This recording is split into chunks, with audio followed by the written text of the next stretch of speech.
¿Estamos? Bueno, en primer lugar, como no tengo derecho a réplica, simplemente insistir. No es verdad que lo del plan Juncker se vaya a final del año que viene. Acaba el plazo el 25 de febrero. Que los proyectos tienen que estar antes del 25 de febrero. E insisto, un gobierno que está en minoría y que no sabe si va a seguir gobernando, bien haría en hacer las cosas bien. Y eso significa hablar con los demás. Porque como todos los proyectos no te lo van a aceptar, hay que priorizarlos y mandarlos por orden de prioridades. Y eso es lo que he echado en falta. Que probablemente en estas últimas semanas, si hubiéramos estado hablando de esto, en vez de estar hablando de lo que hemos estado hablando, hubiera sido peor para las orquestas de clarinete, pero probablemente mejor para la región y para su futuro. Esto que os entrego es la planificación energética, el plan de desarrollo de red de transporte de energía eléctrica, propuesta del Ministerio de Industria. Entre la documentación viene un pequeño resumen, pero viene ahí la dirección de correo electrónico a la que podéis acceder a la documentación completa, que tiene 500 y pico folios. Pero lo más significativo es que desaparece de la planificación energética en España Extremadura. No existe. No existe. En la planificación del 2008, en la del 2008, figuraba toda la red de la alta velocidad en España, incluido, como no podía ser de otra manera, Extremadura, con las subestaciones de Almaraz, de Cañaveral, de Cáceres y de Sagrajas. Y en el año 2015-2020 desaparece. Pero no es que desaparezca del año 2015-2020, es que en este documento definen los 13 ejes de alta velocidad en España y el de Extremadura no está. Pero es que además definen cuáles de ellos serán abordados después del 2020 y tampoco está. Y lo que concluyo es que alguien no está diciendo la verdad.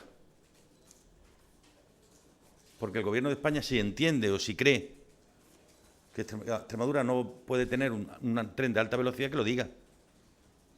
Pero que no nos digan que va a estar en el 2020 electrificado y resulta que cuando otro ministerio, no el de Fomento, sino el de Industria, responsable de la red eléctrica, presenta su planificación, no figura. Y lo que más me preocupa, sin que haya habido ninguna reacción en el Gobierno extremeño. Por eso hoy le he tendido la mano al presidente para que esto lo podamos modificar. Porque además me parece una absoluta falta de respeto que vengan las 13 ejes de alta velocidad en España y el de Extremadura se haya caído. Sin que a nadie nos hayan dado ninguna explicación. Y es una propuesta del Gobierno de España, que no es de nadie privado. Es del propio Ministerio. Y en esta propuesta, además, ya digo, figuran, y os lo acompaño en la documentación, los 13 ejes perfectamente definidos. Incluso dicen cuáles de ellos no se van a poder abordar del 15 al 20, sino a partir del 20. Hay dos mapas, uno en el que Extremadura está contenida y otro en el que está ausente de red eléctrica. El contenido es del 2008-2016, el ausente 2015-2020. Y esto sí que es importante para el futuro de Extremadura, porque el reforzamiento de las líneas eléctricas es el soporte del desarrollo del futuro de un pueblo. Y entonces, cuando yo veo en un mapa que para el Gobierno de España Extremadura no existe, y cuando veo que la reacción de que tiene el Gobierno de Extremadura es que le da igual que para el Gobierno de España no exista, me preocupa enormemente. Porque aquí no estamos en un regate corto de maquillar 0,3 décimas o 0,3 décimas menos. Aquí estamos sentando las bases del futuro de Extremadura. Y bien haríamos, en vez de estar discutiendo ahí sobre perritos o no sé qué, estar hablando de lo que de verdad le preocupa a la gente. Hemos frivolizado este Parlamento para hablar de lo que no le interesa a nadie y ocultar aquello que de verdad le interesa a los ciudadanos. ¿Preguntas? Es una primera propuesta, suponemos que, bueno, que ahora puede haber un periodo de negociación, ¿no? Claro, pero se ve la gran influencia que tiene el Gobierno de Extremadura y lo que les preocupa a Extremadura al Gobierno de España. ¿Por qué no se han olvidado de otras, coño? Y se olvidan de la nuestra. ¿Por qué siempre tiene que costar todo aquí tanto? ¿Por qué nos tiene que costar tantas cosas? Y que conste que cuando yo hoy lo pongo en evidencia es para que juntos seamos capaces de corregirlo, Pero ya veis el trato que se me dispensa cuando hago propuestas constructivas y sensatas.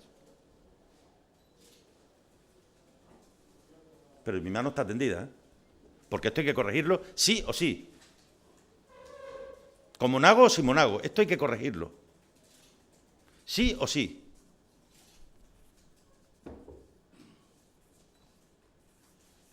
No sé, llegado tarde. ¿Ha hablado ya con el presidente Treviño sobre el... Sí, hoy hemos debatido sobre esto en el turno de control al Gobierno, donde le he hecho saber esto, que creo que debería saberlo.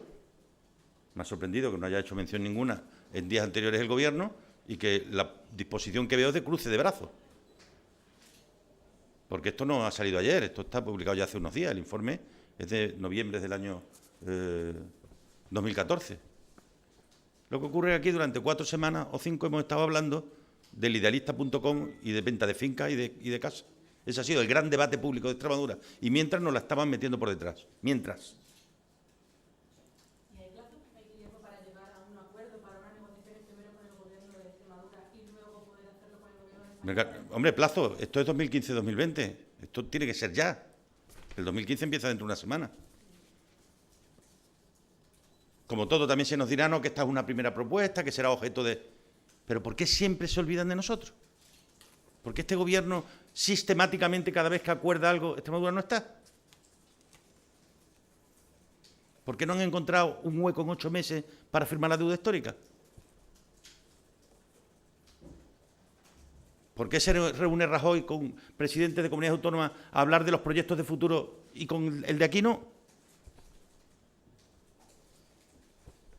¿Tiene una respuesta a esas preguntas de por qué el Gobierno español se olvida de Extremadura? Pues no lo sé. Yo ya hace mucho tiempo que dije si Rajoy tiene algo pensado para Extremadura.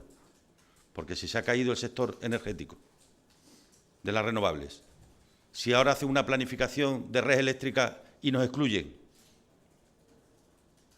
a no ser que crean que Extremadura puede vivir solo y exclusivamente del campo.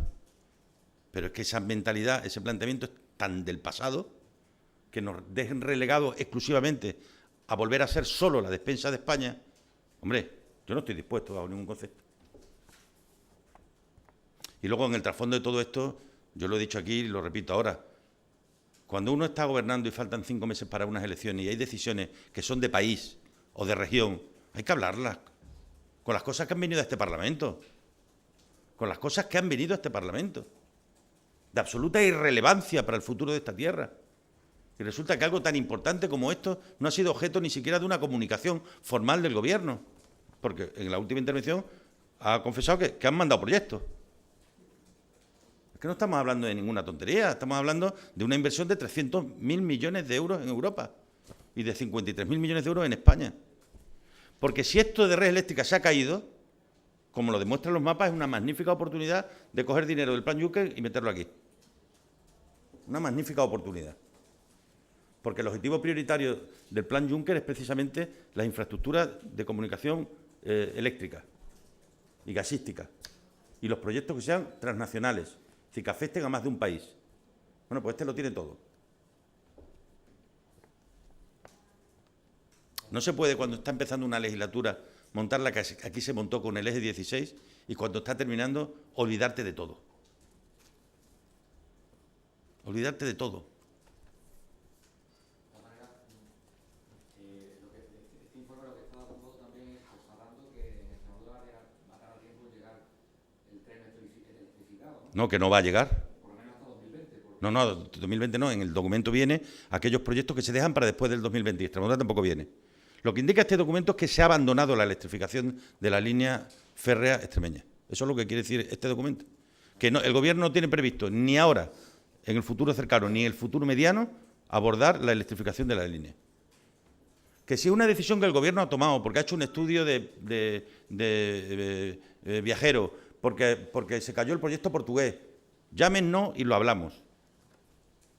Pero no nos estén diciendo que el AVE vendrá en el 2020 cuando no tienen previsto que esté electrificada la línea. Y yo esta información, que la tengo hace 2 meses, no la he querido sacar hasta que no he tenido el documento. Porque ya sabía que efectivamente se caía la línea extremeña. Pero hasta que no lo han dado por escrito y públicamente, porque esto es público, ¿eh? Esto está en la red. Y ve uno en el nuevo mapa cómo mantienen el resto de las líneas, además de las ya realizadas, cómo se mantienen en el norte, cómo se mantienen en el este, cómo se mantienen en el sur ¿Y cómo se caen en un sitio del oeste, que se llama Extremadura?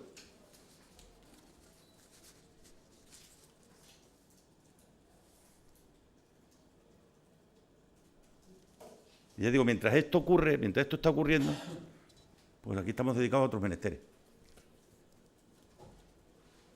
Como me decía el otro día un ilustre responsable institucional de Portugal, es alucinante que sea objeto de ruedas de prensa del Gobierno la venta de un edificio en Lisboa. Es alucinante. Mientras esto se está obviando. Que el Gobierno haga ruedas de prensa al salir de sus reuniones diciendo que ha vendido edificios, mientras el Gobierno de España se la está colando de este tamaño, alucinante. Pero es que nos estamos acostumbrando, que es lo que más me preocupa, que ya no nos extraña. ¿Alguna pregunta más? Muy bien, muchas gracias.